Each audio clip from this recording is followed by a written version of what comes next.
কলকাতা শহরের পুরনো এক অট্টালিকার লাইব্রেরি ঘরে বসে তথাগত সেন গভীর মনোযোগ দিয়ে একটা ফাইল পড়ছিলেন। বাইরে অঝোর ধারায় বৃষ্টি পড়ছে। এমন সময় ঘরের দরজা ঠেলে হন্তদন্ত হয়ে ঢুকলেন প্রত্নতত্ত্ববিদ ডক্টর অবিনাশ মুখোপাধ্যায়। তার মুখ ফ্যাকাশে, কপালে বিন্দু বিন্দু ঘাম। তথাগত ফাইল থেকে চোখ তুলে শান্ত গলায় বললেন, বসুন ডক্টর, আপনাকে খুব বিচলিত দেখাচ্ছে। অবিনাশবাবু ধপাস করে চেয়ারে বসে পড়ে বললেন, তথাগত বাবু, সর্বনাশ সর্বনাশ হয়ে গেছে। হ্যাঁ, সর্বনাশ। সেই সেই মুঘল আমলের দলিলটা চুরি হয়ে গেছে। আর শুধু তাই নয়, কাল রাতে আমার সহকারী নীলাদ্রিও না মারা গেছে। ঠিক ঠিক ঠিক এই একইভাবে যেভাবে গত সপ্তাহে প্রফেসর চ্যাটার্জি মারা গিয়েছিলেন।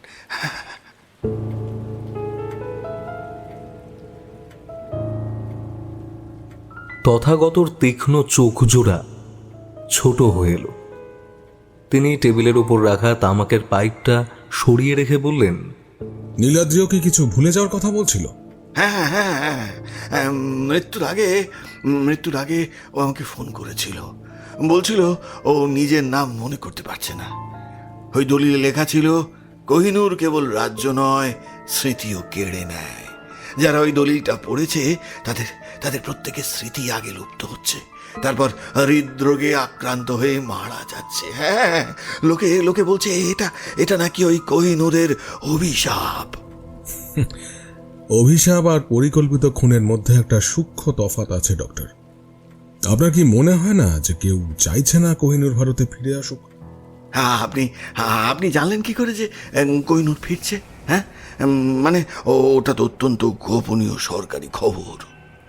গোপন খবর আর এখন গোপন নেই। ভারত সরকার যখনই লন্ডন থেকে কোহিনূর ফেরানোর চূড়ান্ত আলোচনা শুরু করেছে, ঠিক তখনই এই খুনের পরম্পরা শুরু হলো। 3টে আন্তর্জাতিক গুপ্তচর সংস্থা এখন কলকাতায় ডেরা বেঁধেছে।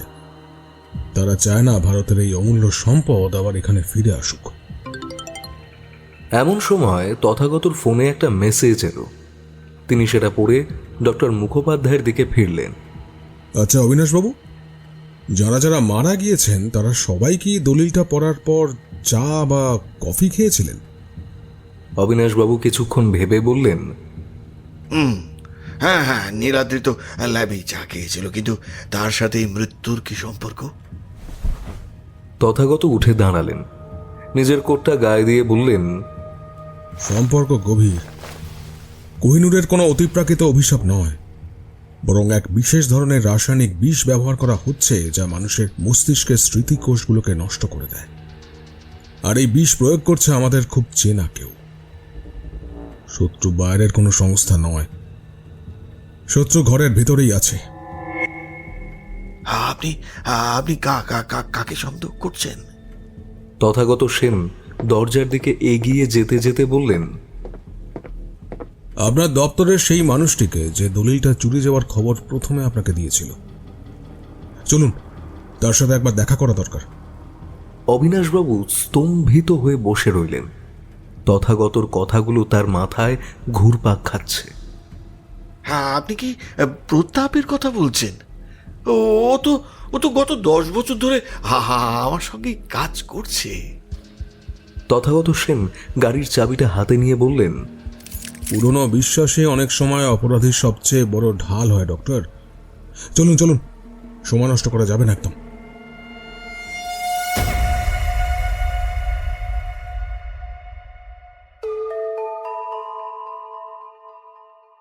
নমস্কার, আমি অভিষেক। আবারও চলে এলাম আপনাদের কাছে একটি নতুন গল্প নিয়ে। আজ আপনাদের জন্য থাকছে দেবমাল্য মুখোপাধ্যায়ের কলমে কোহিনূরের অভিশাপ। গল্পটি কাল্পনিক।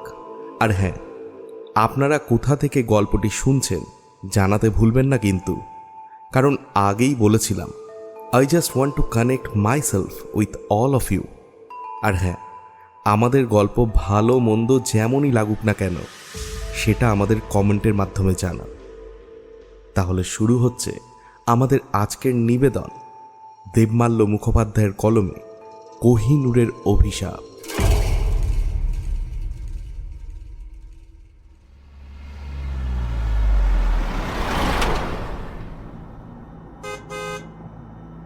বৃষ্টির মধ্যেই তথাগতর কালো এসইউভি ছুটল সল্ট লেকের প্রত্নতত্ত্ব দপ্তরের গেস্ট হাউসের দিকে। রাস্তায় যেতে যেতে তথাগত সেন বললেন, দিল্লি সাউথ ব্লক থেকে একটা খবর পেয়েছি। কোহিনূর ফেরানোর নথিপত্রে সই করার জন্য যে বিশেষ প্রতিনিধি দল লন্ডনে যাওয়ার কথা, তার তালিকায় আপনার আর প্রতাপের নামও ছিল, অথচ প্রতাপ সেটা কাউকে জানতে দেয়নি।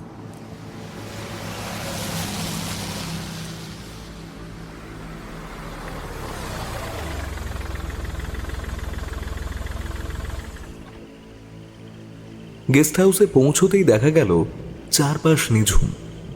প্রতাপের ঘরের দরজা আধ খোলা। ভেতরে ঢুকতেই দেখা গেল টেবিলের উপর ল্যাপটপ খোলা, আর পাশে একটা কাঁচের গ্লাসে অর্ধেকটা নীলচে তরল পড়ে আছে। প্রতাপ সেখানে নেই। অবিনাশবাবু শিউরে উঠে বললেন, হয়তো ওই তো সেই বিষ। নীলাদ্রির টেবিলেও ঠিক এই রঙেরই একটা গ্লাস দেখেছিল। হ্যাঁ, তথাগত সেন টেবিলের ওপর পড়ে থাকা একটা চিরকুট তুলে নিলেন। তাতে মাত্র একটা লাইন লেখা, স্মৃতি মুছে গেলে সত্যও মুছে যায়। তথাগত ঘরের চারদিকে চোখ বোলালেন।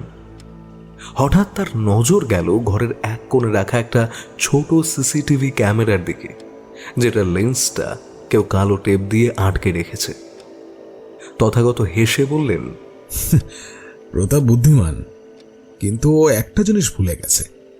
স্মৃতি মোছার জন্য ও যে রাসায়নিক ব্যবহার করছে তার গন্ধটা খুব চেনা। এটা এক ধরনের সিনথেটিক নিউরোটক্সিন। কিন্তু ডক্টর, অদ্ভুত ব্যাপার দেখুন, প্রতাপ এটা নিজে খাবে কেন? গ্লাসটা তো অর্ধেক খালি। হ্যাঁ, ঠিক তো। হঠাৎ পেছনের বারান্দা থেকে একটা খসখস শব্দ শোনা গেল। তথাগত ক্ষিপ্র গতিতে সেদিকে ছুটলেন।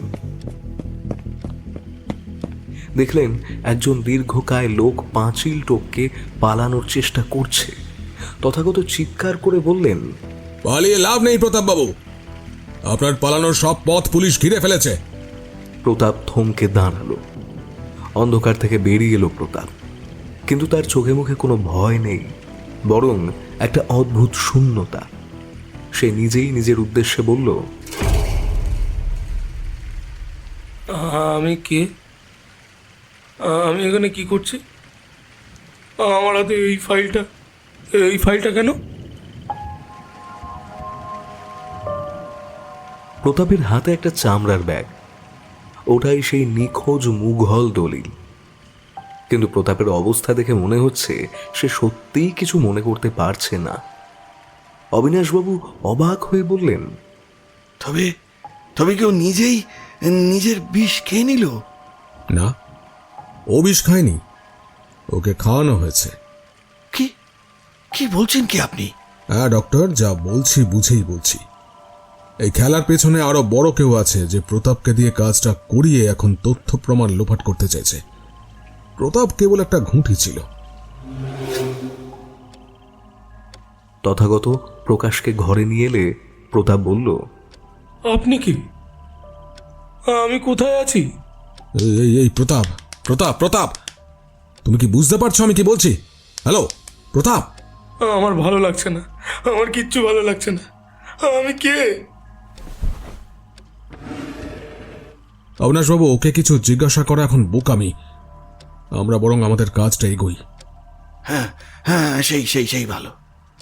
কথাটা বলার পর তথাগত প্রতাপের হাত থেকে ব্যাগটা নিয়ে পরীক্ষা করছিলেন। ঠিক সেই মুহূর্তে গেস্ট হাউসের আলো নিভে গেল। অন্ধকারের বুক চিরে একটা সাইরেনের শব্দ শোনা গেল। তথাগত বুঝতে পারলেন আন্তর্জাতিক গুপ্তচর সংস্থাগুলো আর বাইরে অপেক্ষা করছে না, তারা ঘরের ভেতরে ঢুকে পড়েছে। তথাগত অন্ধকারের মধ্যেই নিচু স্বরে বললেন, ডক্টর, দলিলটা আপনার জামার ভিতর লুকোন।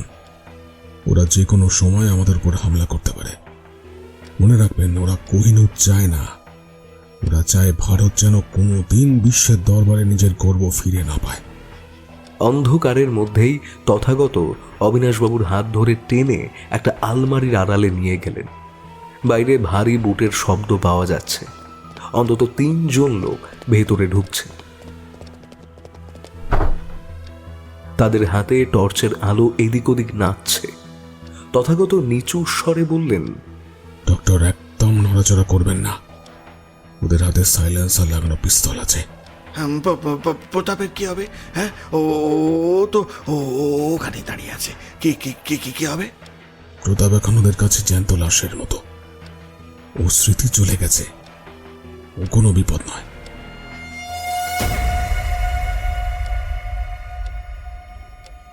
হঠাৎ একটা কর্কশ গলার আওয়াজ শোনা গেল। এই শালা, দলিলটা বের কর জলদি। আপনি কে? আমি কোথায় আছি এখন? এই চ্যাংড়ামো হচ্ছি নাকি? আমি এখানে কেন? আপনি কে? না, এভাবে হবে না দেখছি। 1 মিনিট। এই, তোরা ওই ব্যাগটা দেখতো, ওখানেই বোধহয় দলিলটা রয়েছে।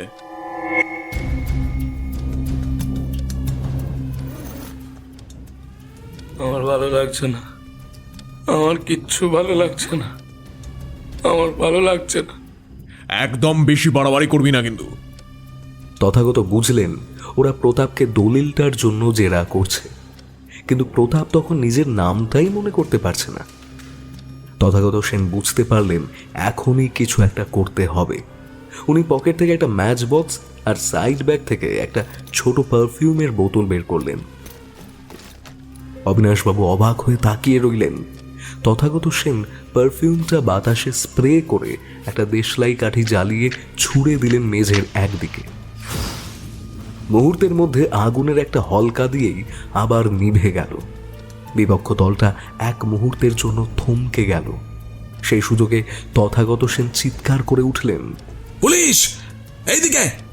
টর্চের আলো ওদের দিকে ঘুরে যেতেই তথাগত ড্রয়িং রুমের জানলা দিয়ে পাশের টেবিলে রাখা একটা ভারী ফুলদানি বাইরে ছুঁড়ে মারলেন।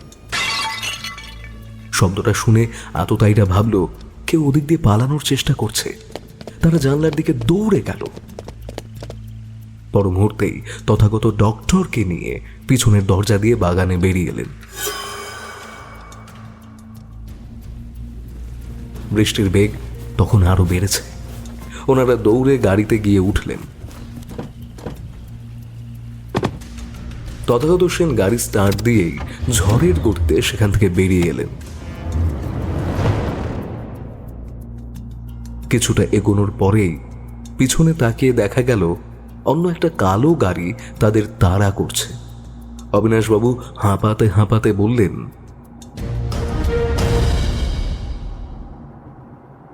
আমরা আমরা কি আমরা কি থানায় যাচ্ছি? হ্যাঁ, থানায়? না, থানায় যাওয়ার সময় নেই। আমাদের গন্তব্য দিল্লি ন্যাশনাল মিউজিয়ামের বিশেষ একটা সেল।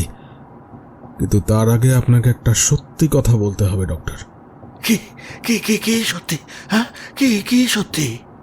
প্রতাপকে আপনি ওই নিউরোটক্সিন খাইয়েছেন, তাই না? গাড়ির ভেতরটা নিস্তব্ধ হয়ে গেল। অবিনাশবাবুর মুখটা মুহূর্তের মধ্যে বদলে গেল। তার ভয়ের তো চাউনি উধাও হয়ে সেখানে এক নিষ্ঠুর শীতলতা ফুটে উঠল। তিনি পকেট থেকে একটা ছোট রিভলভার বের করে তথাগতর কোমরে ঠেকালেন। গাড়িটা বাঁ দিকের গলিতে ঢোকান তথাগত বাবু, বাঁ দিকের গলিতে। বেশ বেশ। আপনি আপনি বড্ড বেশি বুদ্ধিমান তথাগত বাবু। কোহিনূর এই দেশে ফিরলে আমার মতো অনেকের ব্যবসা না বন্ধ হয়ে যাবে। বিদেশের অ্যান্টিকে আমরা যা পাই তা ভারত সরকার দেবে না। আমি জানতাম প্রতাপের ঘরে যে সিসিটিভিটা ছিল সেটার টেপটা আপনিই লাগিয়েছিলেন, কিন্তু একটা ভুল করেছেন।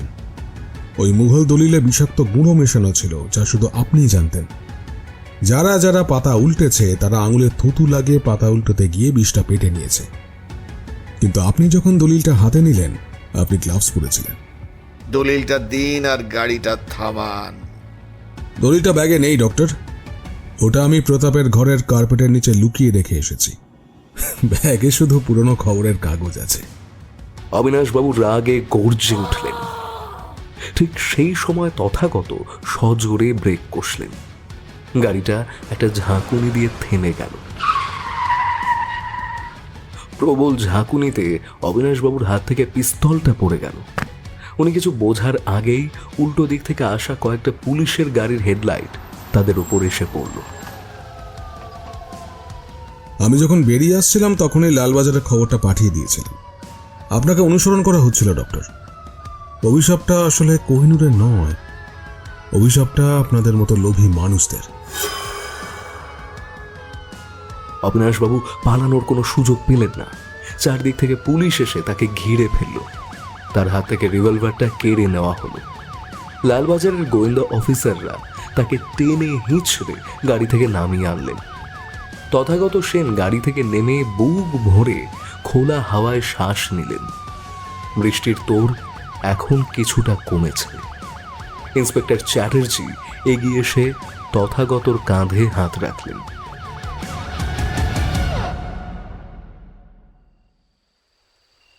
চমৎকার কাজ করেছেন তথাগতবাবু। আমরা ভাবতেই পারিনি ডক্টর অবিনাশের মতো লোক এই চক্রের মূল হোতা। লোভ মানুষকে অন্ধ করে দেয় চ্যাটার্জি সাহেব। অবিনাশবাবু আসলে বিদেশের এক বড় পাচারকারী চক্রের হয়ে কাজ করছিলেন। তারা চায়নি কোহিনূর ভারতে ফিরুক, কারণ সেই সঙ্গে আরও অনেক পুরনো নথি আসবে যা ফাঁস হয়ে গেলে অনেক বড় বড় লোকের মুখোশ খুলে যেত। অবিনাশবাবু যখন পুলিশের জিপে উঠছিলেন তখন তথাগতর দিকে তাকিয়ে বিষাক্ত গলায় বললেন, আপনি ওই দলিলটা বাঁচিয়ে রাখতে পারবেন না তথাগত বাবু। ওটা ওটা যে পড়বে সেই মরবে। অভিশাপটা মিথ্যে নয়। তথাগত পকেট থেকে একটা প্লাস্টিকের ছোট পাউচ বের করলেন। তার ভেতরে সেই মুঘল দলিলের একটা অংশ দেখা যাচ্ছে। তিনি বললেন, অভিশাপটা যে দলিলে নেই ডক্টর, ছিল দলিলে মাখানো ওই রাসায়নিক স্তরে। আপনি জানতেন দলিলে যে সুগন্ধি মাখানো আছে তা আসলে এক ধরনের বিষ, যা স্পর্শ করলেই কাজ শুরু করে। কিন্তু আধুনিক বিজ্ঞানের কাছে কোনো চালাকি যে টেকে না।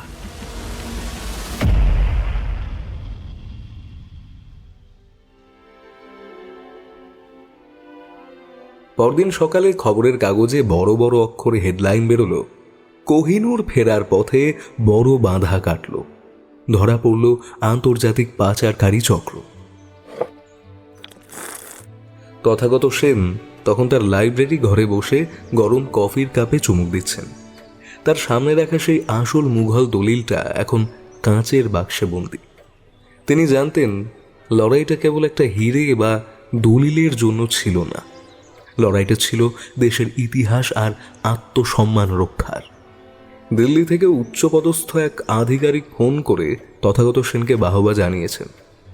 তথাগত জানালা দিয়ে বাইরের রোদের দিকে তাকিয়ে ভাবলেন, কিছু সম্পদ শুধু মাটির নিচের নয়, মনের অন্ধকার থেকে উদ্ধার করতে হয়। কোহিনূর তো আসবেই, কিন্তু তার চেয়েও বড় কথা হলো এই দেশের মানুষ নিজের শেকড়কে চিনতে শিখছে। বাইরে তখন রোদের ঝিলিক পড়ছে, যেন বহু বছর পর আকাশের মেঘ কেটে এক নতুন সকালের ইঙ্গিত দিচ্ছে। তথাগতর ঠোঁটের কোণে এক চিলতে তৃপ্তির হাসি ফুটে উঠল। তথাগত যখন কফির কাপটা রাখলেন তখনই দরজায় কড়া নাড়ল কেউ। চলে আসুন ইন্সপেক্টর চ্যাটার্জি। উফ, দরজায় টোকা মারার আওয়াজেই আপনি কিভাবে বুঝে যান বলুন তো যে আমি এসেছি? ইটস কল্ড ইনস্টিং চ্যাটার্জি সাহেব, নাথিং এলস। যাই হোক, কাজের কথা বলুন এবার। হ্যাঁ হ্যাঁ, সেটাই ভালো। যাই হোক, একটা নতুন তথ্য পাওয়া গেছে। ল্যাবে প্রতাপের শরীরের নমুনা পরীক্ষা করে জানা গেছে ও যে বিষটা খেয়েছিল তা ডক্টর অবিনাশের ল্যাবে তৈরি বিষের চেয়েও অনেক বেশি শক্তিশালী। আর সবচেয়ে বড় কথা, অবিনাশবাবু যে দলিলের কথা বলেছিলেন সেটা ছিল একটা জাল দলিল। আসলটা তিনি কোনোদিনই পাননি। জাল দলিল? তার মানে অবিনাশবাবু যাদের হয়ে কাজ করছিলেন তারা তাকেও বোকা বানিয়েছে। আসল দলিলটা তবে কোথায়? ঠিক সেই মুহূর্তে তথাগতর ল্যাপটপে একটা ইমেল এলো। কোনো প্রেরকের নাম নেই, শুধু একটা ভিডিও ফাইল। তথাগত ফাইলটা খুললেন। স্ক্রিনে ফুটে উঠল একটা অন্ধকার ঘর। সেখানে একটা প্রাচীন কাঠের টেবিলের উপর রাখা সেই আসল মুঘল দলিল। একজন মানুষের হাত দেখা যাচ্ছে, যার কবজিতে একটা অদ্ভুত উল্কি, একটি নীল সাপের চিহ্ন। ভিডিওতে একটা যান্ত্রিক কণ্ঠস্বর বলে উঠল, তথাগত বাবু, আপনি ভাবছেন খেলা শেষ? খেলা তো এই সবে শুরু। ডক্টর অবিনাশ কেবল একটা সাধারণ দাবার গুটি ছিলেন মাত্র। কোহিনূর এই দেশে ফিরবে ঠিকই, কিন্তু সেই হীরের প্রতিটি খাঁজে মিশে থাকবে এমন এক মারণ বীজ যা পুরো দেশটাকে পঙ্গু করে দেবে। আপনি কি পারবেন তার আসল রহস্য ভেদ করতে? তথাগত ল্যাপটপ বন্ধ করে দিলেন। ইন্সপেক্টর চ্যাটার্জি অবাক হয়ে বললেন, এ কারা তথাগত বাবু? নীল সাপের উল্কি তো ব্লু কোবরা নামে সেই কুখ্যাত আন্তর্জাতিক জঙ্গি সংস্থার চিহ্ন। শত্রু কেবল ভেতরে নয়, শত্রু আমাদের ধরাছোঁয়ার বাইরে চলে গেছে। ওরা কোহিনূরকে একটা মরণ ফাঁদ হিসেবে পাঠাতে চাইছে। যে স্মৃতি হারানোর কথা দলিলে লেখা ছিল সেটা কোনো ব্যক্তিগত অভিশাপ নয়, ওটা ছিল একটা সংকেত। ওরা চাইছে ভারতের ইতিহাস আর চেতনাকে মুছে দিতে। কথাগুলো বলতে বলতে তথাগত বাবু ড্রয়ার থেকে একটা পুরনো মানচিত্র বের করলেন। তারপর বললেন, চ্যাটার্জি সাহেব, কোহিনূর আসার আগেই আমাদের সেই জায়গায় পৌঁছতে হবে যেখানে এই ষড়যন্ত্রের জাল বোনা হচ্ছে। আসল দলিলটা উদ্ধার না করা পর্যন্ত এই অভিশাপ কাটবে না। তথাগতর কথা শুনে ইন্সপেক্টর চ্যাটার্জি কিছুক্ষণ থমকে রইলেন। ঘরের আবহাওয়াটা মুহূর্তের মধ্যে ভারী হয়ে উঠল। তথাগত টেবিলের ওপর রাখা সেই রহস্যময় মানচিত্রটা মেলে ধরলেন। মানচিত্রটা অনেক পুরনো, মুঘল আমলের নকশা আঁকা। তার এক কোণে ছোট করে সেই একই নীল সাপের চিহ্ন খোদাই করা আছে। দেখুন চ্যাটার্জি সাহেব, ডক্টর অবিনাশ যেটাকে রাসায়নিক বিষ বলছিলেন সেটা আসলে একটা মোড়ক মাত্র। আসল খেলাটা অনেক বড়।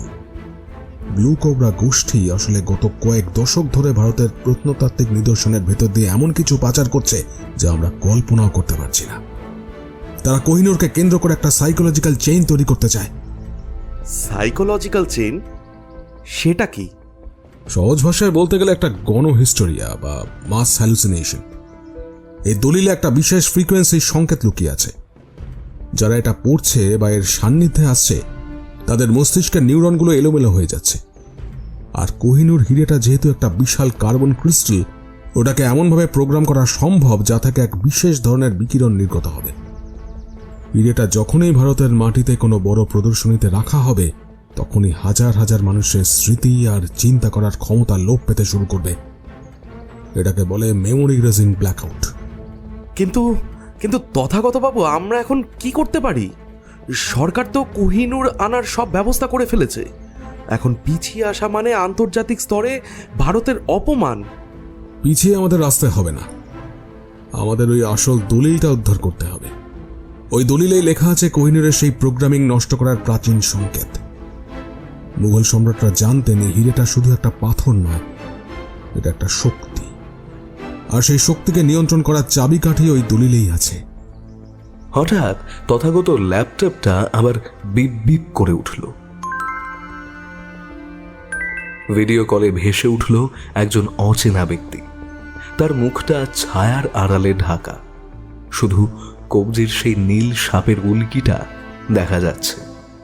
লোকটা শীতল গলায় বলল, মিস্টার তথাগত সেন, আপনার বুদ্ধিমত্তা তারিফ করতেই হয়। আপনি ঠিক ধরেছেন, কিন্তু মনে রাখবেন আপনি আমাদের আস্তানার হদিশ কোনো দিনও পাবেন না। দলিলটা এখন কাঠমান্ডুর এক প্রাচীন পরিত্যক্ত মঠের ভূগর্ভে রয়েছে, যা 24 ঘন্টার মধ্যে পুরোপুরি ধ্বংস করে দেওয়া হবে। ভিডিওটা কেটে গেল। তথাগত এক মুহূর্ত দেরি না করে আলমারি থেকে তার ব্যাগটা বের করে নিলেন। ইন্সপেক্টর চ্যাটার্জিকে বললেন, আমাদের এখনই কাঠমান্ডু রওনা হতে হবে, হাতে সময় খুব কম। 1 মিনিট তথাগত বাবু, আমার একটা কথা মাথায় কিছুতেই ঢুকছে না। উনি দলিলের হদিশ আপনাকে কেন দিল? খটকা তো আমারও লেগেছে। তবে আপাতত কাঠমান্ডু যাওয়াটা আগে জরুরি।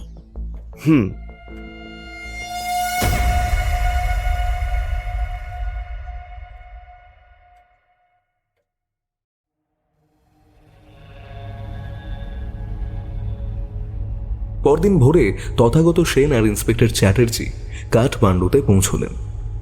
স্থানীয় সূত্রের খবর অনুযায়ী ওই মঠটি অনেক দিন ধরেই পরিত্যক্ত। দুর্গম পথ পেরিয়ে যখন তারা মঠের দরজায় পৌঁছালেন তখন চারিদিকে গা ছমছমে নিস্তব্ধতা। মঠের ভেতরে ঢোকার পর দেখা গেল পাথুরে দেওয়ালে প্রাচীন তিব্বতী আর ফার্সি হরফে অনেক কিছু লেখা। তথাগত তার পকেটের টর্চ জেলে মাটির নিচের সিঁড়ি দিয়ে নামতে শুরু করলেন।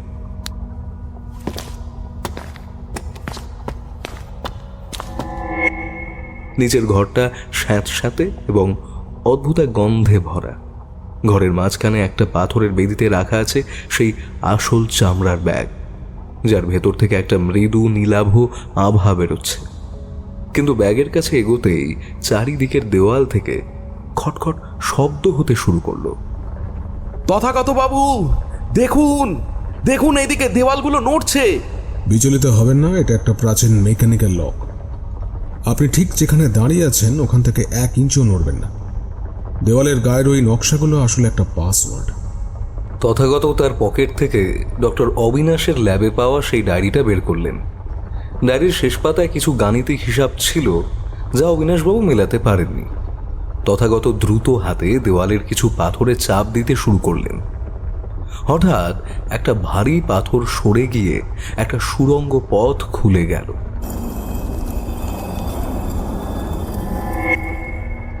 সুড়ঙ্গের ভেতরে যেতেই দেখা গেল এক বিশাল ল্যাবরেটরি। আধুনিক যন্ত্রপাতির মাঝখানে সেই আসল মুঘল দলিলটা একটা লেজার প্রোটেকশনের ভেতর রাখা আছে, আর তার সামনে দাঁড়িয়ে আছে সেই লোকটা যার হাতে নীল সাপের উল্কি। লোকটা হাসল। মিস্টার তথাগত সেন, আপনি ফাঁদে পা দিয়েছেন। এই জায়গাটা একটু পরেই ডিনামাইট দিয়ে উড়িয়ে দেওয়া হবে। দলিলটাও পূর্বে, সেই সাথে আপনিও। তথাগত অবিচল রইলেন। তিনি পকেট থেকে একটা ছোট ইলেকট্রনিক ডিভাইস বের করে বললেন, আপনি হয়তো ভুলে গেছেন আমি শুধু গোয়েন্দা নই, ফিজিক্সের ছাত্রও বটে। আপনার এই লেজার গ্রিড আমি 5 সেকেন্ডে জ্যাম করে দিয়েছি, আর আপনার এই ডিনামাইটের রিমোট ওটা এখন আমার কন্ট্রোলে। মুহূর্তের মধ্যে পরিস্থিতি বদলে গেল। তথাগত ডিভাইসে সিগন্যালে ল্যাবের সব আলো লাল হয়ে জ্বলে উঠল। লোকটা ঘাবড়ে গিয়ে পালানোর চেষ্টা করতেই ইন্সপেক্টর চ্যাটার্জি তাকে জাপটে ধরলেন। তথাগত সাবধানে আসল দলিলটা হাতে নিলেন। দলিলে হাত দিতেই তার মনে হলো এক অদ্ভুত শিহরণ বয়ে যাচ্ছে। তিনি বুঝতে পারলেন এই দলিলের ভেতরেই লুকিয়ে আছে কোহিনূরের সেই প্রাচীন বিজ্ঞান। তিনি দ্রুত পাতাগুলো উল্টাতে শুরু করলেন। শেষ পাতায় লেখা ছিল এক অবিশ্বাস্য তথ্য। কোহিনূর হিরেটা আসলে একটা বিশাল ডেটা স্টোরেজ ডিভাইস, যেখানে ভারতের হারিয়ে যাওয়া অনেক গোপন জ্ঞান সংকেত আকারে জমা আছে। ব্লু কোবরা গোষ্ঠী যা লুট করতে চেয়েছিল তা হিরে নয়, তা হলো সেই জ্ঞান। তথাগত সেন মৃদু হাসলেন। তিনি বুঝতে পারলেন কোহিনূরের অভিশাপ আসলে তাদের জন্যই যারা এটাকে অসৎ উদ্দেশ্যে ব্যবহার করতে চায়, আর যারা এর প্রকৃত সত্য জানে তাদের কাছে এটি এক আশীর্বাদ।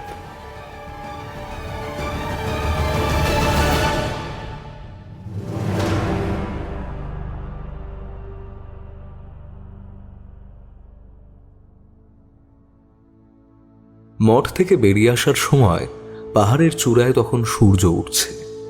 তথাগত সেই আসল দলিলটা নিজের বুকের কাছে চেপে ধরলেন।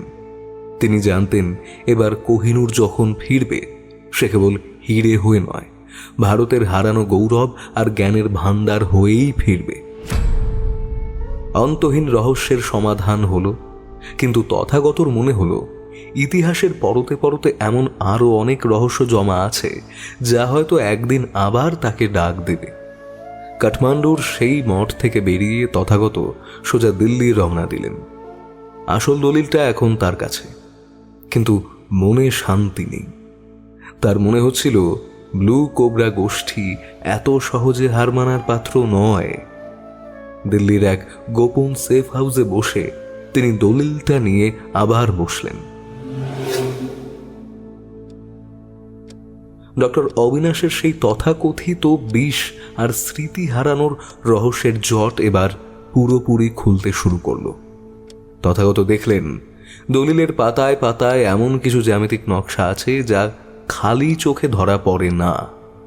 বিশেষ এক ধরনের অতি বেগুনি রশ্মি ফেলতেই বেরিয়ে এলো আসল সত্য। সেখানে লেখা আছে, মহাভারতের পঞ্চরত্নের অন্যতম এই মণিটি কেবল তখনই শান্ত থাকে যখন এটি সঠিক কোণে স্থাপন করা হয়।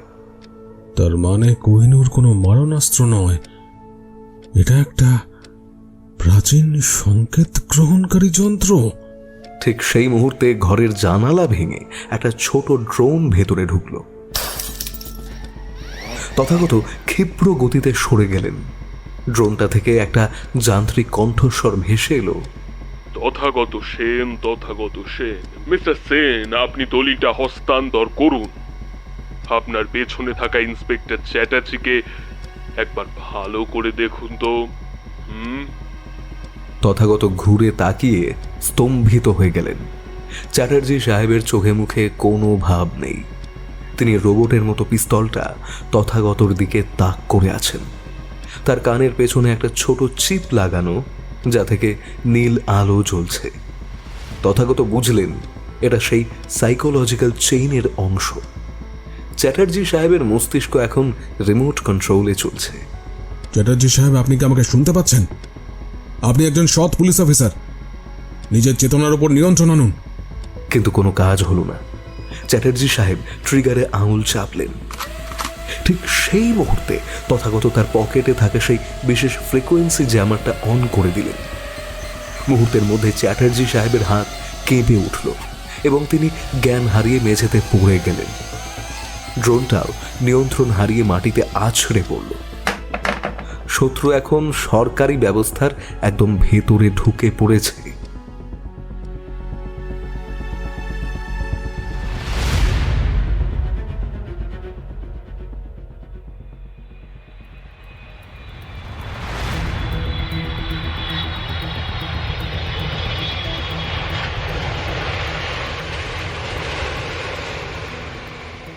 তিন ঘন্টা পর পালাম এয়ারপোর্টে একটা বিশেষ বিমান অবতরণ করল। চারিদিকে কড়া নিরাপত্তা। তথাগত সেনও সেখানে উপস্থিত। তিনি দেখলেন লন্ডন থেকে আসা সেই আধিকারিকদের মধ্যে একজনের কবজিতে সেই নীল সাপের উল্কি। সে অতি সাবধানে কোহিনূরের বাক্সটা নিয়ে এগিয়ে যাচ্ছে। তথাগত ভিড় ঠেলে এগিয়ে গিয়ে চিৎকার করে বললেন, থামুন, ওই বাক্সটা খুলবেন না। নিরাপত্তা রক্ষীরা তাকে আটকানোর আগেই তথাগত সেই লোকটার উপর ঝাঁপিয়ে পড়লেন। ধস্তাধস্তির এক পর্যায়ে বাক্সটা হাত থেকে পড়ে গেল। কিন্তু অবাক কাণ্ড, বাক্সটা থেকে কোনো হিরে বেরোলো না। বেরোলো একটা আধুনিক ইলেকট্রনিক ট্রান্সমিটার। তথাগত সেই লোকটার মুখোশ টেনে খুলতেই দেখা গেল সে আর কেউ নয়, স্বয়ং প্রতাপ, যার স্মৃতি মুছে গেছে বলে ভাবা হয়েছিল। তথাগত বাবু, আসল কোহিনূর অনেক আগেই আমাদের কবজায় চলে গেছে। আরে, এটা তো শুধু একটা সিগন্যাল বুস্টার ছিল, যা দিয়ে আমরা পুরো দেশের স্যাটেলাইট সিস্টেম হ্যাক করতাম। তথাগত একটুও না ঘাবড়ে পকেট থেকে আসল কোহিনূরটা বের করলেন। প্রতাপবাবু, আপনি যেটাকে আসল ভেবে চুরি করেছিলেন সেটা ছিল মিউজিয়ামের একটা নিখুঁত নকল। ডক্টর অবিনাশ যখন দলিলটা চুরি করেন তখন আমি আসল হিরেটা সরিয়ে ফেলেছিলাম। চারিদিক থেকে কমান্ডোরা এসে প্রতাপ আর তার দলকে ঘিরে ফেলল। তথাগত সেন হিরেটা ভারতের জাতীয় নিরাপত্তা উপদেষ্টার হাতে তুলে দিয়ে বললেন, কোহিনূরের শক্তি অনেক, এটাকে যেন আর কোনো দিন ভুল হাতে না দেওয়া হয়। কোহিনূরের অভিশাপ কাটল। তবে তথাগত জানতেন ইতিহাসের গভীরে এমন আরো অনেক হিরে লুকিয়ে আছে যাদের রক্ষা করার দায়িত্ব এখনো শেষ হয়নি। চ্যাটার্জি সাহেবের অবশেষে জ্ঞান ফিরল। তিনি কিছুই মনে করতে পারলেন না। তথাগত শুধু তার পিঠে হাত রেখে বললেন, সব ঠিক আছে চ্যাটার্জি সাহেব, স্মৃতি মাঝে মাঝে ফিরে না আসাই ভালো।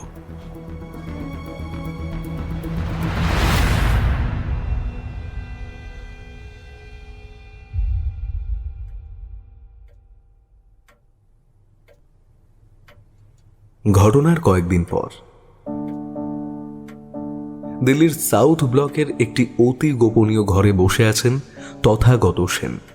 তার সামনে রাখা সেই রহস্যময় মুঘল দলিল এবং উদ্ধার হওয়া আসল কোহিনূর। হিরেটা থেকে যেন এক অপার্থিব দ্যুতি ঠিকরে বেরোচ্ছে। ভারত সরকার তথাগতকে বিশেষ ধন্যবাদ জানিয়েছে, কিন্তু তার মনে এখনো একটা খটকা রয়ে গেছে। কারণ গত রাতেই একটা আননোন প্রাইভেট নাম্বার থেকে একটা টেক্সট মেসেজ এসেছে। তুমি যেটা দেখছো সেটা অর্ধেক সত্য। পুরো সত্য জানতে চাইলে যেখানে নীল আর সাদা নদী মিশেছে সেখানে এসো। তথাগত জানতেন এই বার্তা ব্লু কোবরা গোষ্ঠীর হাত থেকে আসেনি, কারণ তাদের নেটওয়ার্ক তিনি নিজেই ধ্বংস করেছেন।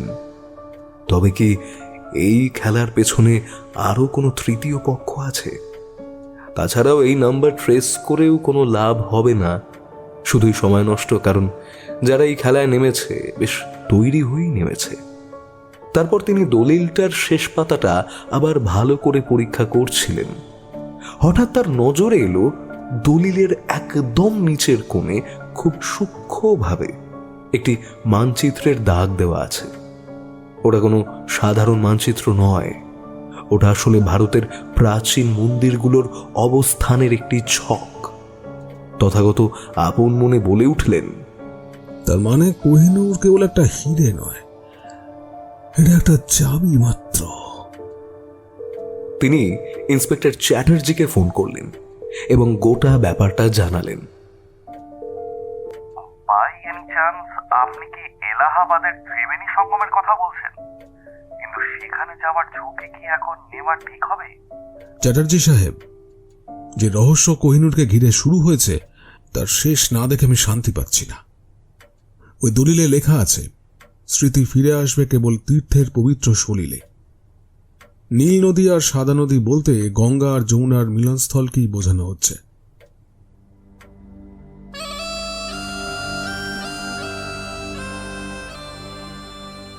সেই রাতেই ওনারা রওনা হলেন এলাহাবাদের পথে। পরদিন ভোরে ওনারা এলাহাবাদের সেই পবিত্র তীর্থস্থানে পৌঁছলেন। নদীর ঘাটে দাঁড়িয়ে তিনি দেখলেন এক বৃদ্ধ সন্ন্যাসী একটি পাথরের উপর বসে আছেন। তার সামনে একটি তামার পাত্র। তথাগত কাছে যেতেই বৃদ্ধ সন্ন্যাসী কথা না বলে তার দিকে একটা পুরনো ধাতব মুদ্রা এগিয়ে দিলেন। মুদ্রাটির ওপর খোদাই করা আছে মুঘল সম্রাট শাহজাহানের নাম এবং সেই একই নীল সাপের উল্কি। তবে এখানে সাপটির ফনা অবনত। তথাগত সেন, কোহিনূরকে তোমরা শুধুমাত্র একটা হিরে মনে করো, কিন্তু ওটা আসলে ভারতের আত্মা। যারা ওটা চুরি করেছিল তারা অভিশপ্ত হয়েছে, আর যারা ওটা ফেরত এনেছে তাদের উপর এখন বড় দায়িত্ব। কিরকম দায়িত্ব? সন্ন্যাসী নদীর জলের দিকে আঙুল তুলে দেখালেন। কুয়াশা সরে যেতেই নদীর মাঝখানে একটি পুরনো নৌকার ধ্বংসাবশেষ দেখা গেল। ওই নৌকার নিচে একটা সিন্ধুক আছে। ব্রিটিশরা যখন কোহিনূর নিয়ে যাচ্ছিল তখন তার সাথে থাকা আরো 3টি অমূল্য রত্ন ওই নদীতে ডুবে গিয়েছিল। ব্লু কোবরা গোষ্ঠী আসলে ওই রত্নগুলোই খুঁজছে। কোহিনূর কেবল তাদের পথ দেখানো কম্পাস। তথাগত বুঝতে পারলেন কেন আন্তর্জাতিক চক্রগুলো কোহিনূরের জন্য এত মরিয়া ছিল। হিরেটা হাতে থাকলে বাকি রত্নগুলোর অবস্থান খুঁজে পাওয়া সহজ। তিনি দ্রুত কোস্টগার্ডকে খবর দিলেন, কিন্তু ততক্ষণে নদীর উপর কয়েকটি স্পিড বোর্ডের আওয়াজ পাওয়া গেল।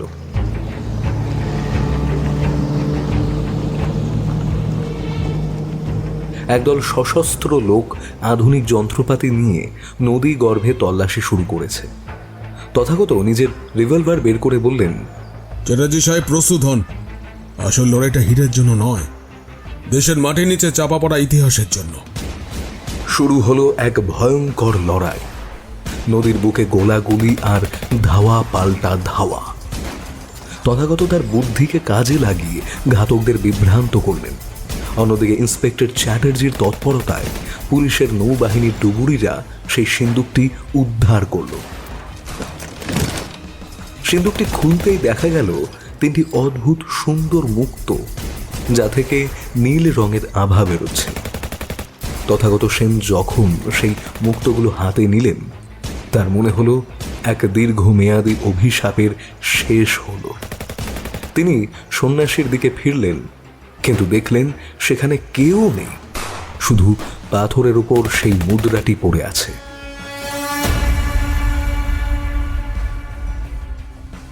দিল্লিতে ফিরে এসে তথাগত সমস্ত নথিপত্র আর রত্নগুলো সরকারের হাতে সঁপে দিলেন। তিনি জানতেন এবার থেকে কোহিনূর আর কোনো মিউজিয়ামের শোপিস হয়ে থাকবে না। এটি হবে ভারতের হারানো বিজ্ঞানের এক জীবন্ত প্রমাণ। বিকেলে নিজের বাড়ির বারান্দায় বসে তথাগত ডায়েরিতে লিখলেন, অভিশাপ আসলে মনে থাকে। যখন মানুষ নিজের অতীতকে ভুলতে চায়, তখনই অভিশাপ নেমে আসে। কোহিনূর কেবল আমাদের স্মৃতি ফেরাতে আসেনি, সে আমাদের আত্মসম্মান ফেরাতে এসেছে। তথাগত সেন তার পাইপটা জ্বালিয়ে দূরের আকাশের দিকে তাকালেন। রহস্যের সমাধান হয়েছে ঠিকই, কিন্তু তিনি জানেন ভারতবর্ষের মাটির নিচে এমন আরো হাজারো রহস্য লুকিয়ে আছে, যা কেবল তার মতো সত্যান্বেষীর অপেক্ষায় দিন গুনছে।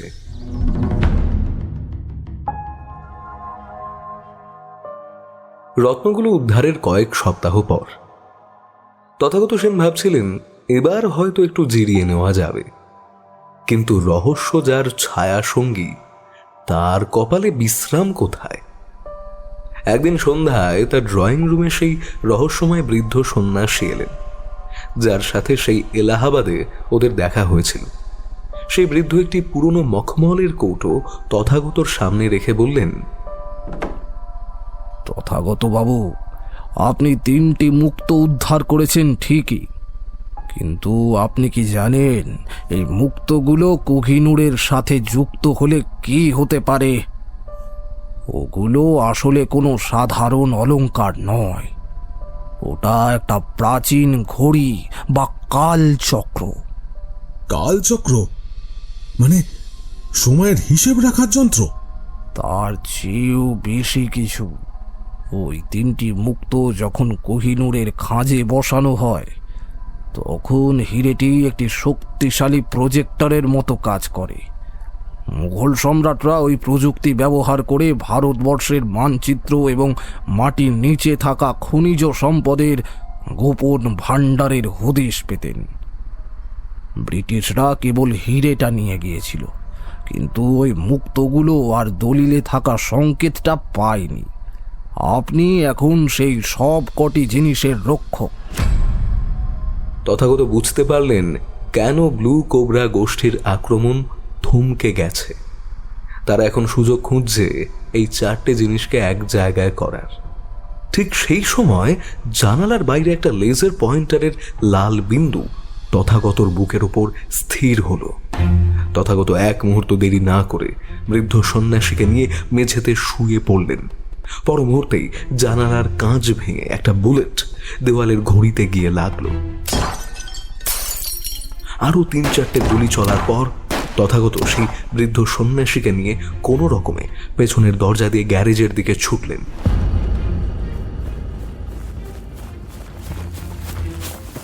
কিন্তু গ্যারেজে পৌঁছতেই দেখলেন সেখানে প্রতাপ দাঁড়িয়ে আছে। তবে এবার তার হাতে কোনো অস্ত্র নেই। তার চোখে মুখে এক চরম আতঙ্ক। তথাগত বাবু, আমাকে বাঁচান। ব্লু কোবরা আমাকে মেরে ফেলবে। ওরা জেনে গেছে আমি আপনার হাতে নকল হিরেটা তুলে দিয়েছিলাম। ওরা এখন শহরের জল সরবরাহ ব্যবস্থায় সেই স্মৃতিনাশক বিষ মিশিয়ে দেওয়ার পরিকল্পনা করছে। পুরো কলকাতা শহর এখন সংকটে। প্রতাপ, যদি প্রাণ বাঁচাতে চাও তবে বলো ওদের কন্ট্রোল রুম কোথায়। গঙ্গার ধারের এক পরিত্যক্ত চটকলে, ওখানেই ওরা আস্তানা গেড়েছে। তথাগত ওদের নিয়ে বেশ অনেকটা এগিয়ে আসার পর ইন্সপেক্টর চ্যাটার্জির কাছে ফোন করে সবটা বললেন। কিছুক্ষণের মধ্যেই পুলিশের গাড়ি এসে ওদের সেই জায়গা থেকে উদ্ধার করল। তারপর সেই বৃদ্ধ সন্ন্যাসীকে নিরাপদ স্থানে নামিয়ে দেওয়া হলো।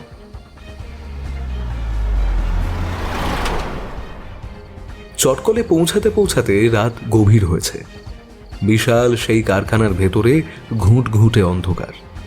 তথাগত দেখলেন মাঝখানে একটা বিশাল ট্যাঙ্কের ওপর সংকেত পাঠিয়ে কাজ করার মেশিন বসানো হয়েছে, আর সেখানে দাঁড়িয়ে আছে এক বিদেশি লোক, ব্লু কোবরা গোষ্ঠীর আসল প্রধান, যাকে এতদিন কেউ দেখেনি। লোকটি হাসল।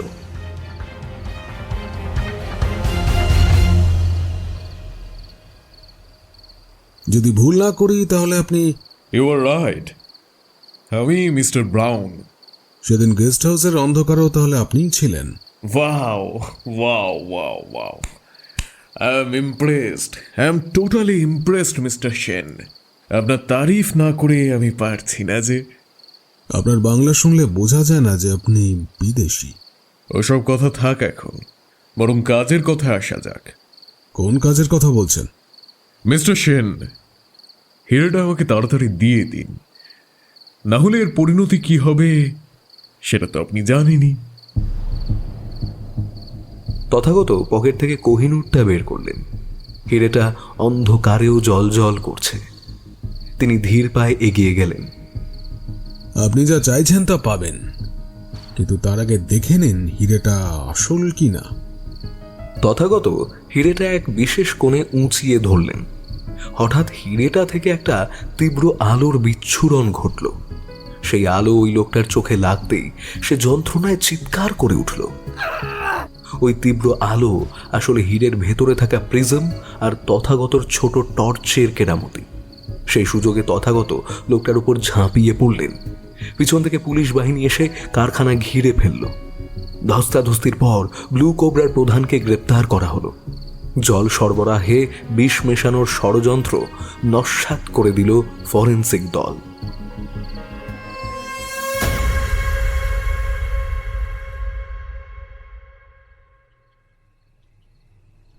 কোহিনূরের সেই রত্নগুলো সরকারি ভল্টে জমা পড়ার পর কয়েক মাস কেটে গেছে।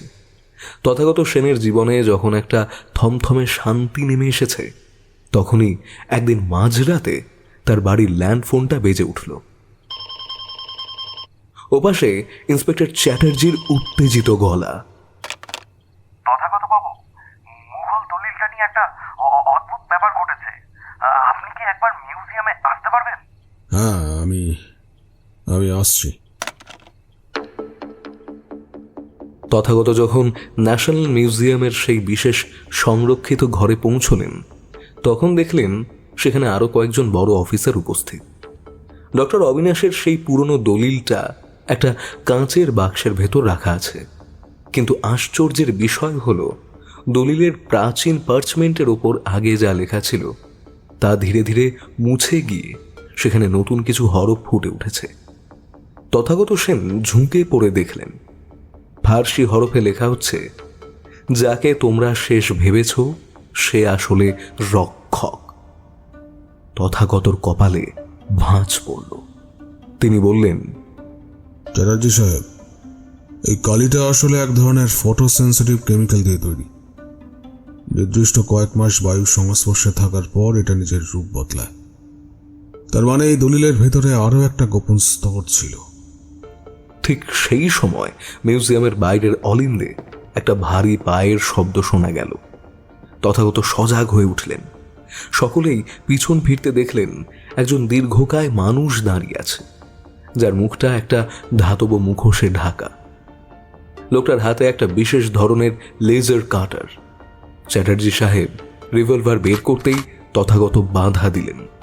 দাঁড়ান, ও এখানে আমাদের ক্ষতি করতে আসেনি। ও এই দলিলের শেষ সংকেতটা নিতে এসেছে। আপনি কে? ব্লু কোবরা তো শেষ হয়ে গেছে।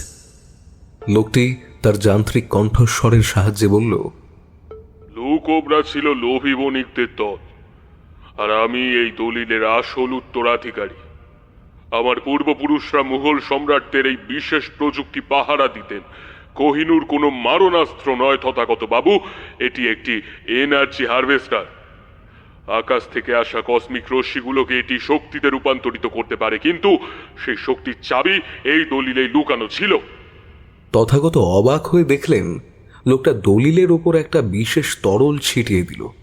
মুহূর্তের মধ্যে দলিলের লেখাগুলো একটা 3D মানচিত্রের মতো বাতাসের ওপর ভেসে উঠল। সেই মানচিত্রে দেখা যাচ্ছে দিল্লির লাল কেল্লার নিচে এক বিশাল ভূগর্ভস্থ কক্ষের অবস্থান। মুখোশধারী লোকটি বলল, ব্রিটিশরা কোহিনূর নিয়ে গিয়েছিল ঠিকই, কিন্তু তারা এর যান্ত্রিক অংশগুলোকে নিতে পারেনি। ওগুলো এখনো লাল কেল্লার নিচেই চাপা পড়ে আছে। যদি ওগুলো কোনো ভুল মানুষের হাতে পড়ে, তবে পুরো পৃথিবীর বিদ্যুৎ ব্যবস্থা এক নিমেষে ধ্বংস করে দেওয়া সম্ভব। তবে কি আপনি চাইছেন আমি আপনাকে সাহায্য করি? সাহায্য নয় তথাগত বাবু, আপনাকে নেতৃত্ব দিতে হবে। লোকটি এবার নিজের মুখোশটা খুলল।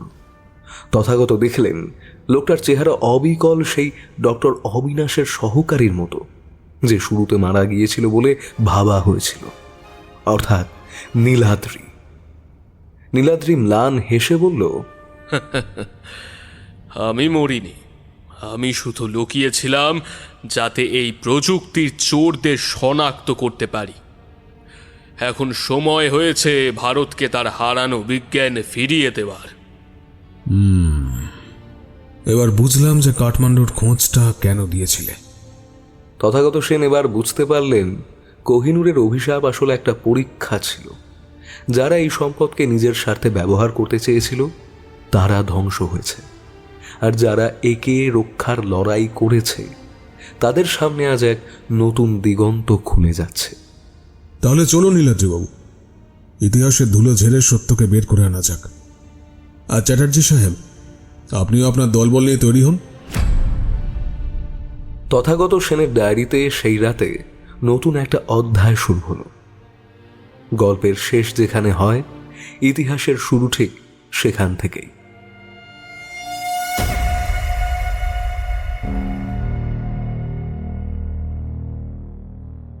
লালকেল্লার নিচের সেই গোপন কক্ষের দিকে যখন তথাগত, নীলাদ্রি আর চ্যাটার্জি সাহেব এগিয়ে যাচ্ছিলেন, তখন মাটির নিচের স্যাঁতস্যাঁতে গন্ধে দম আটকে আসছিল।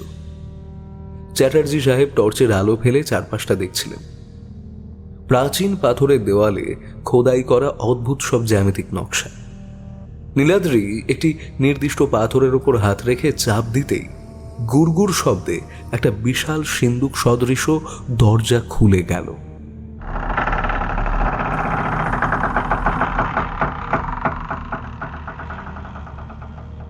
ভেতরে যা দেখা গেল তাতে সবার চোখ কপালে ওঠার জোগাড়।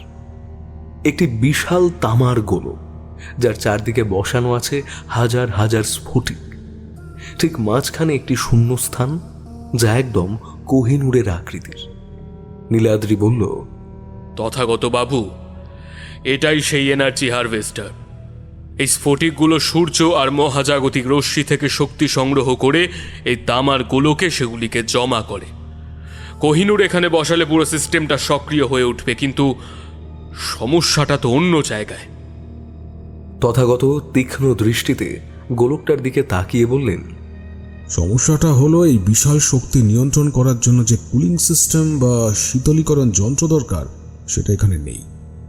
ওটা যদি ব্রিটিশরা সাথে নিয়ে গিয়ে থাকে, তবে কোহিনূর এখানে বসালেই এক বিশাল বিস্ফোরণ ঘটবে।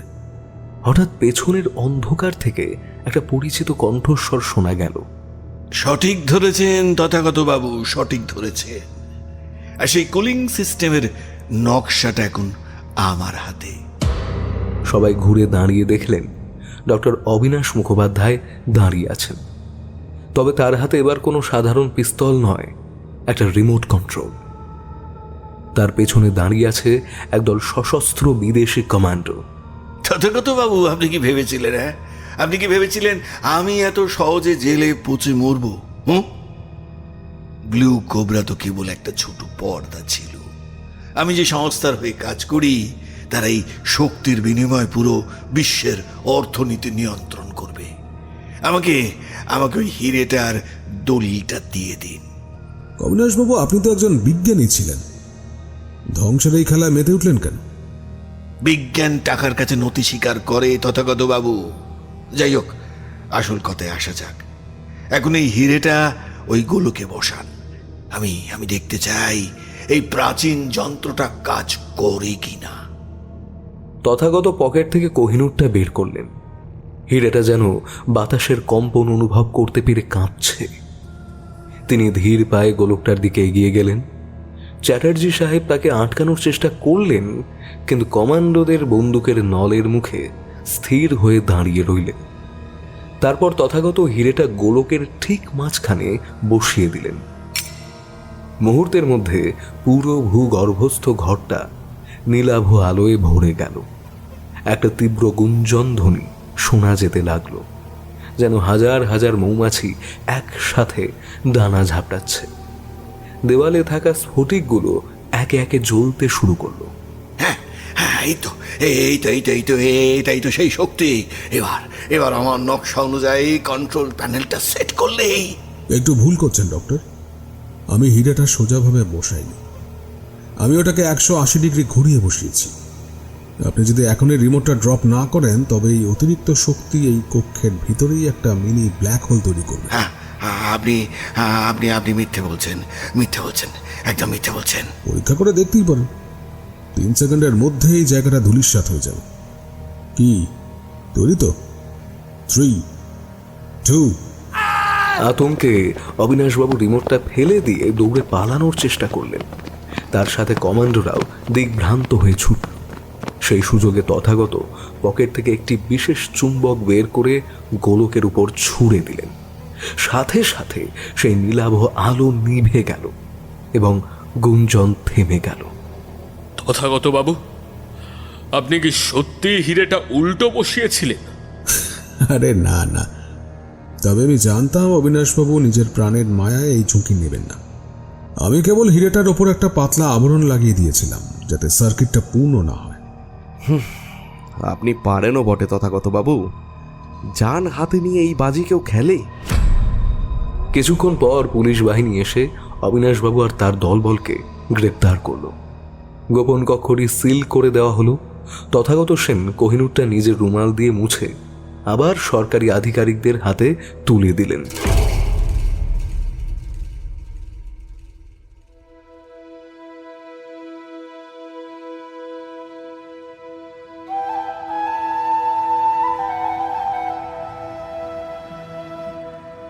বাইরে তখন ভোরের সূর্য উঠছে। দিল্লির রাজপথে কোলাহল শুরু হয়েছে। কেউ জানে না মাটির নিচে কাল রাতে কি ভয়ঙ্কর যুদ্ধ হয়ে গেছে। তথাগত সেন গাড়িতে উঠে চ্যাটার্জি সাহেবকে বললেন, অভিশাপ আসলে মানুষের মনেই থাকে চ্যাটার্জি সাহেব। কোহিনূর আজ থেকে আর অভিশপ্ত নয়, ওটা এখন ভারতের রক্ষা কবচ। গাড়িটা যখন কুয়াশা চিরে এগিয়ে যাচ্ছিল, তথাগত জানালার বাইরে তাকিয়ে ভাবলেন, রহস্যের জাল ছিঁড়লেও ইতিহাসের গভীরতা মাপার সাধ্য কারুর নেই। তবে আপাতত কোহিনূর শান্ত, আর তথাগত সেনও 1 কাপ গরম কফির অপেক্ষায় শান্তিতে চোখ বুজলেন। ব্রিজের উপর দাঁড়িয়ে থাকা তথাগতর মনে হচ্ছিল সব শান্ত হয়ে গেছে, কিন্তু হঠাৎ তার নাকে এলো এক অদ্ভুত পোড়া গন্ধ। বাতাসের দিক পরিবর্তন হতেই তিনি দেখলেন দূরে লালকেল্লার দিক থেকে ধোঁয়ার কুণ্ডলি উঠছে। তথাগতর বুকটা ধক করে উঠল। তিনি বুঝতে পারলেন নীলাদ্রি একা ছিল না। তার আসল পরিকল্পনা ছিল চিপে তথ্য চুরি করা নয়, বরং প্রমাণ লোপাট করা। পরিস্থিতি বুঝে ওনারা বিদ্যুৎ বেগে আবার লালকেল্লার দিকে ছুটলেন। পৌঁছে দেখলেন সেই গোপন সুড়ঙ্গ দিয়ে আগুনের লেলিহান শিখা বেরিয়ে আসছে। দমকল বাহিনী চেষ্টা করছে, কিন্তু মাটির নিচের সেই বিশেষ গ্যাস আর প্রাচীন কাঠের পরিকাঠামোর কারণে আগুন নিয়ন্ত্রণ করা অসম্ভব হয়ে পড়ছে। তথাগত বুঝলেন ওই এনার্জি হারভেস্টার আর মুঘল বিজ্ঞানের শেষ চিহ্নটুকু মহাকালের গর্ভে বিলীন হতে চলেছে। তিনি আগুনের সামনে দাঁড়িয়ে পাথরের মতো স্থির হয়ে রইলেন। চ্যাটার্জি সাহেব তাকে টেনে সরাতে চাইলেন, কিন্তু তথাগত নড়লেন না। আগুনের সেই তীব্র দহনে যেন শত শত বছরের রহস্য ছাই হয়ে যাচ্ছে। হঠাৎ তার মনে পড়ল সেই আসল দলিলের কথা, যেটি তিনি নিজের বুদ্ধি খাটিয়ে মিউজিয়ামের লকারে রেখেছিলেন। কিন্তু সেখানে কি আসলে দলিলটা সুরক্ষিত? তথাগত আর এক মুহূর্ত নষ্ট না করে মিউজিয়ামের দিকে ছুটলেন। সেখানে গিয়ে দেখলেন চারিদিক শুনশান। পাহারাদাররা সবাই কেল্লার আগুনের দিকে ব্যস্ত। তিনি দ্রুত সেই বিশেষ লকার রুমে ঢুকলেন। লকার খুলে দেখলেন দলিলটা সেখানে নেই। তার জায়গায় রাখা আছে একটি ছোট নীল রঙের খাম। খামটা খুলতেই তথাগতর চোখের সামনে ভেসে উঠল কয়েকটা লাইন। তথাগত সেন, এই পৃথিবীর মানুষ এখনো এই বিশাল শক্তি ব্যবহারের যোগ্য হয়ে ওঠেনি। তাই এই দলিল আর কোহিনূরের গূঢ় রহস্য আমি চিরকালের মতো নিয়ে গেলাম। যেখানে নদী সাগরে মেশে, সেখানেই ইতিহাসের সমাধি হয়। ইতি সেই সন্ন্যাসী। তথাগত স্তম্ভিত হয়ে দাঁড়িয়ে রইলেন। তিনি বুঝতে পারলেন সন্ন্যাসী কোনো মানুষ ছিলেন না, তিনি ছিলেন এই রহস্যের আদি রক্ষক।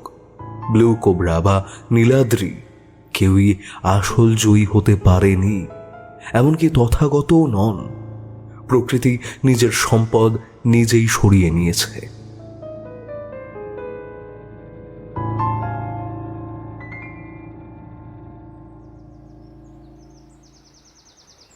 পরবর্তী কয়েক মাস তথাগত নিজেকে সব কাজ থেকে গুটিয়ে নিলেন।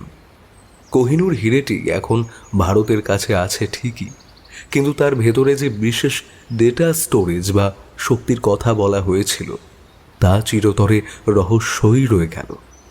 দলিলটি পুড়ল নাকি চুরি হলো তার কোনো প্রমাণ পাওয়া গেল না।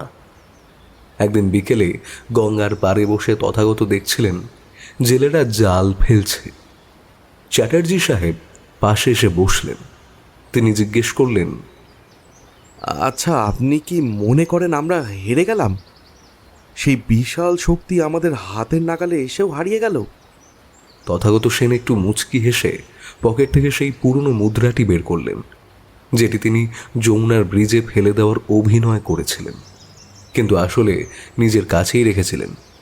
তিনি সেটা চ্যাটার্জি সাহেবের হাতে দিয়ে বললেন, আমরা হারিনি চ্যাটার্জি সাহেব, আমরা বেঁচে গেছি। মানুষ যদি আগুনের ব্যবহার না জেনে আগ্নেয়গিরি নিয়ে খেলা করে তবে তার বিনাশ নিশ্চিত। কোহিনূরের অভিশাপ আসলে অভিশাপ নয়, ওটা ছিল একটা সতর্কতা। আমরা সেই সতর্কতা বুঝতে পেরেছি, এটাই সবচেয়ে বড় পাওনা। তথাগত সেন সেই মুদ্রাটি এবার সত্যি সত্যি গঙ্গার গভীর জলে ছুঁড়ে দিলেন। নদীর ঢেউয়ে সূর্যের প্রতিফলন পড়ে মনে হলো যেন জলের নিচে হাজার হাজার কোহিনূর জ্বলছে। তিনি বুঝলেন স্মৃতি লুপ্ত হওয়া মানেই মৃত্যু নয়। অনেক সময় পুরনো স্মৃতি মুছে নতুন করে শুরু করাই জীবনের নাম।